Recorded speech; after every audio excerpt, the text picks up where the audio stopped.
WWE blocking talent from shows, what's next for Sheamus, our TNA talent planning a mutiny, and more. I'm Luke Owen and this is the WrestleTalk News. Support WrestleTalk!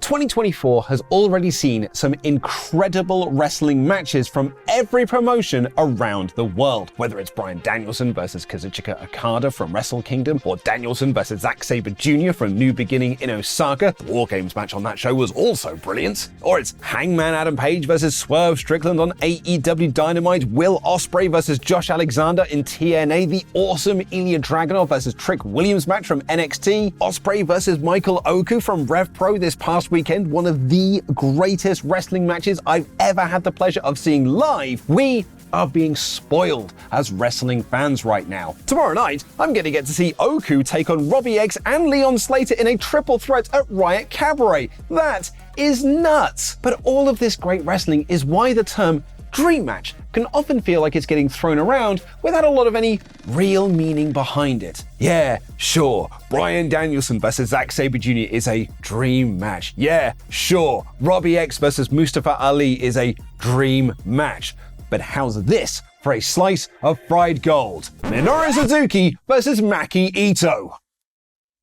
Oh, I hope that you were able to catch your socks as they were blown off your feet. The match will take place on March 31st at TJPW's Grand Princess 24, and Ito herself posted about the match on Twitter saying that it was kill or be kill. I think they should try and cute or be cute. I think they should try and out-cute each other. Maybe even gimmick swap for the match. Suzuki can come down to the ring and sing his own entrance song. But let's just hope that they play nice. And speaking of playing nice, WWE are the hottest ticket in town right now. The return and subsequent heel turn of The Rock has made an uber babyface out of Cody Rhodes, and now shows that were already selling well are now selling out. This past Monday's Raw in Anaheim was a legit sellout, as was last Friday's SmackDown, and WrestleTalk are reporting via Twitter that next week's show in San Jose is also likely to sell out, as there's less than 200 tickets available. It harkened back to the glory days of the company during the Attitude Era, when episodes of Raw or pay-per-views would open with Jim Ross telling you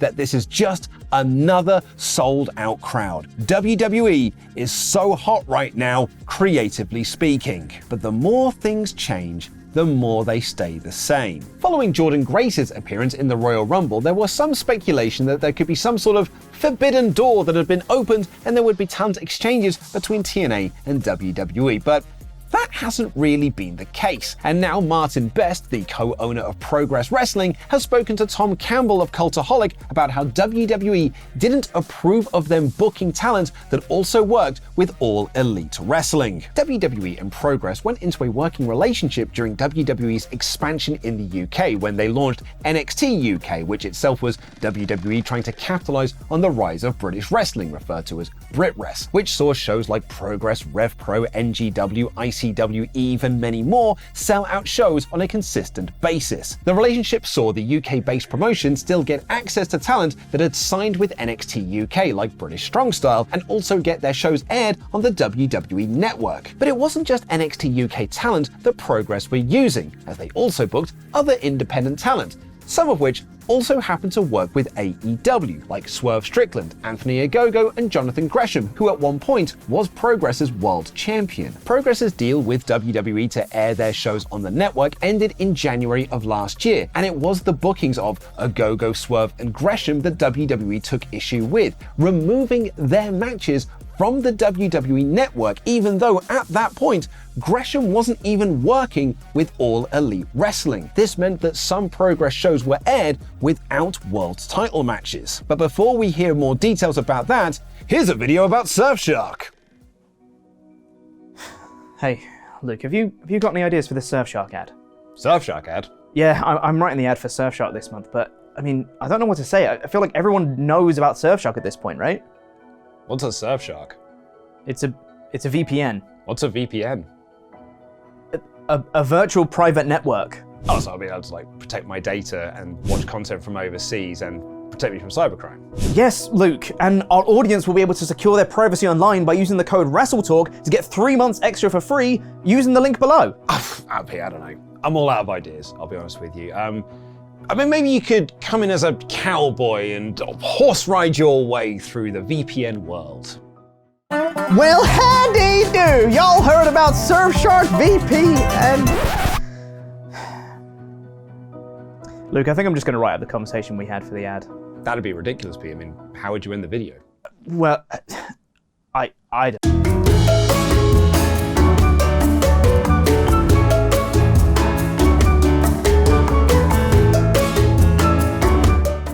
Best told Cultaholic, there were a couple of times where we were bringing in wrestlers and talent from other promotions which maybe they would have viewed as competitive to the WWE landscape, so on a couple of occasions they omitted one or two contests. He says that Progress asked WWE, what was the point of us making shows for you if you don't want to air all of those shows? And that Progress were aware that WWE would push back on talent being booked from rival promotions. He added, we were aware that might have prevented some of our content going on the network, but we were absolutely not willing to compromise the quality of our shows because ultimately, we've got to deliver a wrestling match and a wrestling show that satisfies our fans. On a similar note, Kevin Nash revealed on his Click This podcast that Sting asked him to be in attendance for his retirement match at AEW Revolution next month, but due to Nash's relationship with WWE, he isn't allowed to be there. Sting and Nash's relationship goes back years, with the pair being part of the same NWO Wolfpack faction in WCW and winning tag gold together, which is why Sting wanted Nash to be there in the audience for his final match. Nash revealed, Sting asked me to be part of it, and I just said that because of my positioning with WWE, I couldn't. If I went in the crowd, it would be a potential conflict of interest. He added, I think he was disappointed. I mean, I was disappointed. But I knew that WWE would say no. Rob Van Dam has revealed that his recent appearances with All Elite Wrestling, even though he asked WWE if it was okay to take the All Elite Wrestling bookings, lost him his WrestleMania 40 bookings. So what would you do? Would you want your talent or talent associated with you appearing on other shows, or would you take the other route like a lot of other promotions do and work together? Let me know in the comments down below. It's been nearly 7 months since Sheamus last wrestled in a WWE ring, losing to Edge on an episode of SmackDown, which would also be Edge's last match in WWE before he went to AEW. Though it has been reported that Sheamus was dealing with a shoulder injury that was keeping him off TV. But now the Celtic Warrior is teasing a potential comeback, tweeting, anyone missing 5-star banger matches? Hilariously, when a fan said they wanted character and story and not 5-star wrestling, Sheamus replied, watch a soap opera then. This would suggest, or at least that first tweet would suggest, that Sheamus is close to a wrestling return, and there is now a Gunther WrestleMania spot open where he could finish his own story. But there's also speculation that Sheamus could be on his way out of WWE, as his contract expires this year and he has been sharing a lot of creative frustrations he has with WWE. He told the Daily Star in August last year, following his Match of the Year contenders with Gunther at Clash of the Castle and Gunther and Drew McIntyre at WrestleMania 39, I came out of that with so much organic momentum and it was just wasted. It didn't go anywhere. There was no avenues and nowhere to go, and that's frustrating. He even went as far to say that the 2022 War Games match that he was a part of at Survivor Series was shit. He also took issue with the Bloodline story, saying, I feel like there's guys on the roster begging for that amount of time to tell their own stories, and that's one of the only things that's going. The rest of the roster needs story time too. He went on to express his frustrations of Bloodline segments always going over time, which impacts the rest of the show and reduces everybody else's screen time. But while some of you in the comments may jump to the Sheamus to AEW confirmed bandwagon, he seems to be trying to work himself into that Gunther WrestleMania match, tweeting that he wants to finish the trilogy and finally win the one title in WWE that he's never held, the Intercontinental Championship. Where do you think Sheamus will end up? Let me know in the comments down below. But it's not just Sheamus who's been sharing his frustrations with his employer, as there's something strange in the TNA neighborhood. 2024 was supposed to be the big year for TNA Wrestling. They just rebranded themselves back to TNA after several years under the Impact Wrestling name, looking to capitalize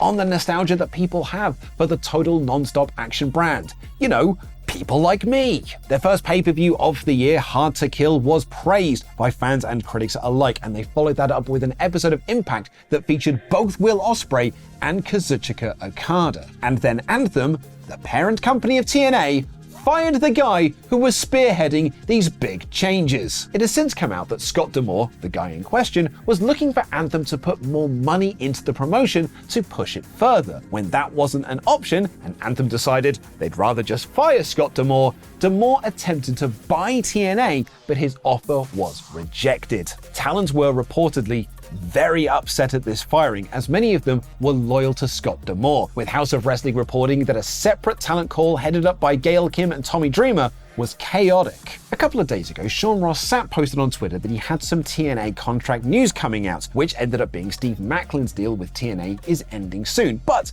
around that same time, all of the members of the TNA roster started posting the same hourglass emoji. Josh Alexander, Chris Bay, Jordan Grace, Mike Bailey, Masha Slamovich, Giselle Shaw, and many others, including ring crew like Dave Penza, all tweeted the same thing. It led to speculation that there is a potential TNA talent mutiny on the horizon, though many have pointed out that Tommy Dreamer is also posting the same thing, which would indicate this could be one big storyline work. A storyline work about a real-life situation? TNA really is back! However, it also comes at the same time that Anthem announced they have exercised their one-year option on Josh Alexander's contract, keeping him with the company until 2025. Had Anthem not exercised that option, Alexander would be a free agent right now. And in an update from Fightful Select, that's sort of what Alexander wanted. Despite doing an interview with Sports Illustrated, who first broke the contract news that he was happy to stay in TNA for another year, Sean Ross Sapp reports that while there were rumors that he'd asked for his release from TNA, it was actually that Alexander had requested that TNA not pick up his option. Fightful report that Alexander was open to negotiate with TNA, but he also wanted to survey the landscape and see what other deals he might be able to get. Fightful Select write that there are no concerns from the company about Alexander meeting his contractual obligations and working hard while he's there. But what are some of the strangest kayfabe injuries you've ever seen in wrestling? Well, Tempest counts down 10 of them in our latest Parts Unknown list. Check it out right now.